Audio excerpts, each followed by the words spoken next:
성도 여러분 안녕하십니까? 2024년 2월 9일 금요 새벽 말씀 함께 나누겠습니다. 함께 나누실 하나님 말씀은 마가복음 1장 12절에서 20절까지입니다. 본문은 예수님의 초기 공생의 사역에 대한 기록이 소개되고 있습니다. 본문을 통해서 성도는 시험을 당해 이겨야 함과 제자의 삶에 즉시 순종해야 함에 대해 묵상하겠습니다. 첫째 묵상할 내용은 시험을 이겨야 한다는 것입니다. 본문 12절을 보시면 성령이 곧 예수를 광야로 몰아내신지라 라고 하였습니다. 여기서 몰아내셨다라는 단어는 강제로 쫓아냈다라는 의미입니다. 즉 예수님은 성령 하나님에 의해 쫓겨나듯 광야로 내몰려진 것입니다. 그렇다면 왜 광야로 내쫓겨 나가신 것입니까? 본문 13절에 보시면 광야에서 40일을 계시면서 사탄에게 시험을 받으시며 들짐승과 함께 계시니 천사들이 수종들더라 하였습니다. 예수님이 광야로 내쫓겨 나가신 것은 그곳에서 시험을 받기 위함이었습니다. 잘 아시는 것처럼 예수님은 40일간 금식하며 줄인 채로 사단의 3가지 시험을 받으셨습니다. 그런데 어제 본문의 내용과 오늘 내용을 연결해서 볼 필요가 있습니다. 어제 본문에서 예수님은 세례 요한에게 세례를 받으셨습니다. 예수님은 죄가 없으신 분이시지만 죄인을 구원하기 위한 사명을 감당하기 위해 자기를 낮추시고 죄인처럼 세례를 받으셨습니다. 이렇게 자기를 겸손히 낮추신 예수님, 어떻게 되셨다고 했습니까? 시험을 받기 위해 광야로 내몰리셨다 했습니다. 그리고 그곳에서 40일간 들짐승과 함께 계시며 사탄에게 시험을 받았습니다. 성도 여러분, 사명 감당하기 위해 스스로 자기를 낮추신 예수님께 주어진 것은 상이 아니라 40일간의 시험이었습니다. 우리가 주님의 일 하겠다고 자신을 낮추면 어떻게 될까요? 받지 않아도 되는 세례까지 받으며 겸손하면 어떻게 되겠습니까? 사람들의 칭송과 격려가 아니라 오히려 아무도 알아주지 않는 광야의 자리, 시험의 자리이기도 하다는 것입니다. 그런데 그 시험의 자리는 누가 만든 자리였습니까? 성령께서 만드신 자리였습니다. 성도 여러분, 하나님은 때로 저희를 시험하십니다.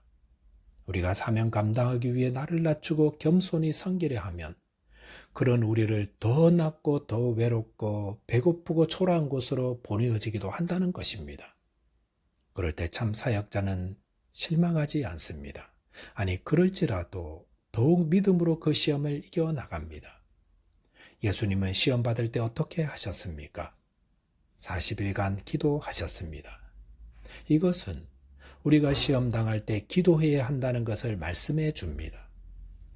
예수님 시험 당한 이야기가 있는 마태복음 4장에 보시면 예수님은 3가지 시험을 당하셨습니다. 첫째는 먹을 것에 대한 시험이요.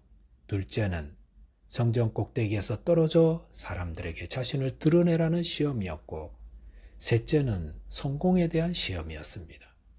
사단에게 절만하면 이 모든 것을 다 주겠다고 하는 그런 시험이었습니다. 그 시험대로는 공통점이 있습니다. 그것은 내가 원하는 것이라는 겁니다. 사단은 예수님이 원하는 것을 행하라고 시험했습니다. 예수님이 가진 능력으로 돌을 떡으로 만들어 배고픔을 채우라 했고, 높은 성전 꼭대기에 서서 사람들이 모인 것으로 뛰어내릴 때 천사가 나타나 받아주는 것을 보여주어서 네가 하나님의 아들인 것을 보이라는 시험이었습니다. 그리고 이 땅의 모든 부귀영화를 다 얻는 시험이었습니다. 그것들은 육신을 입은 사람이라면 누구나 가지는 욕망들입니다.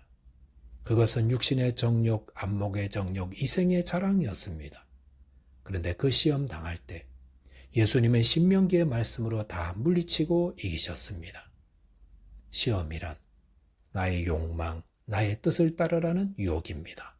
그럴 때에 나는 나를 부인하고 오직 하나님의 뜻만을 따르겠다고 결단하는 것이 시험을 이기는 것입니다.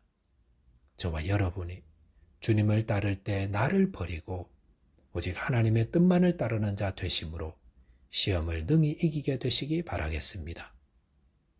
둘째로 묵상할 내용은 즉시 주님을 따라야 한다는 것입니다.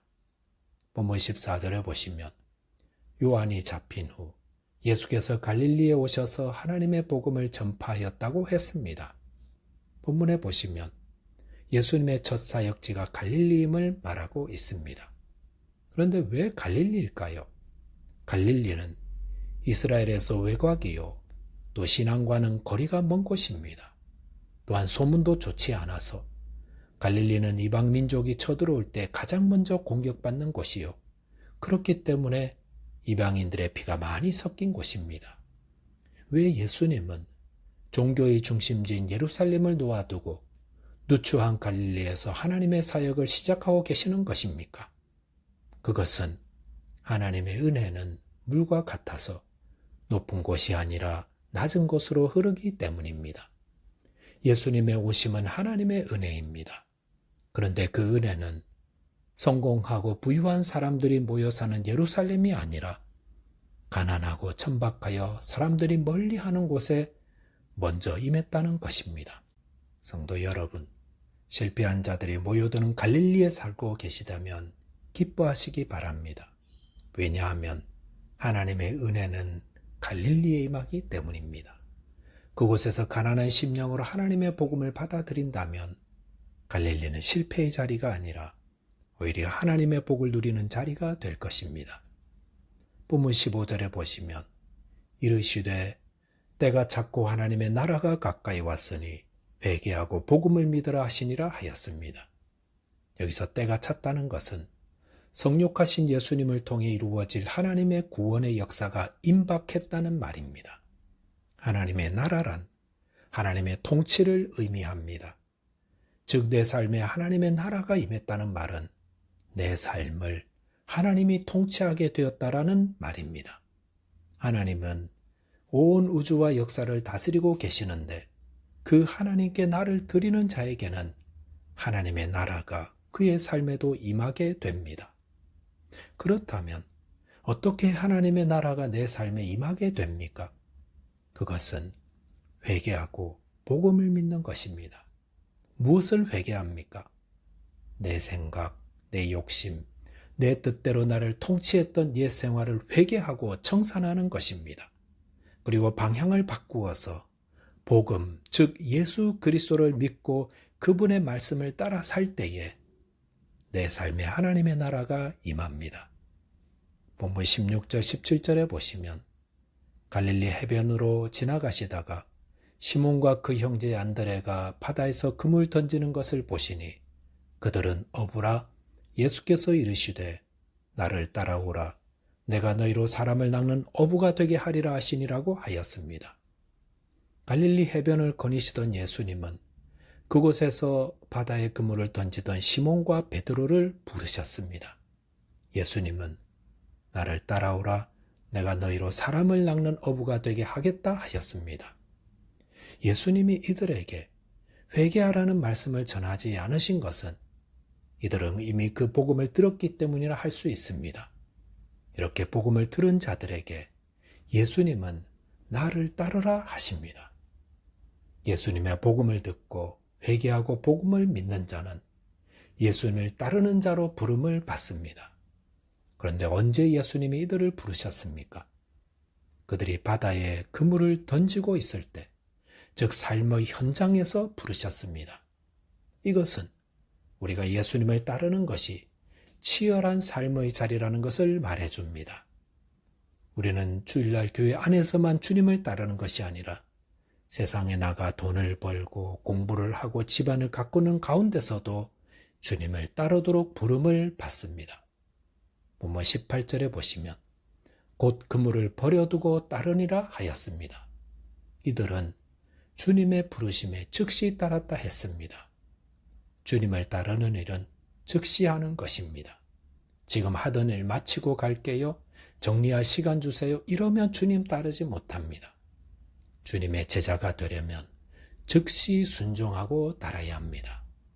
저와 여러분께서 주님의 부르심에 즉각 순종하는 주님의 제자 되시기 바라겠습니다. 기도하겠습니다. 하나님 아버지, 주님을 따를 때 당하는 여러 시험들을 주님처럼 말씀과 기도로 이기게 도와 주옵소서. 또한 주님의 부르심에 즉각 순종하는 주님의 신실한 제자들 되게 해 주옵소서. 예수 그리스도 이름으로 기도하옵나이다. 아멘. 오늘도 믿음 안에서 승리하는 하루 되시기 바라겠습니다. 감사합니다.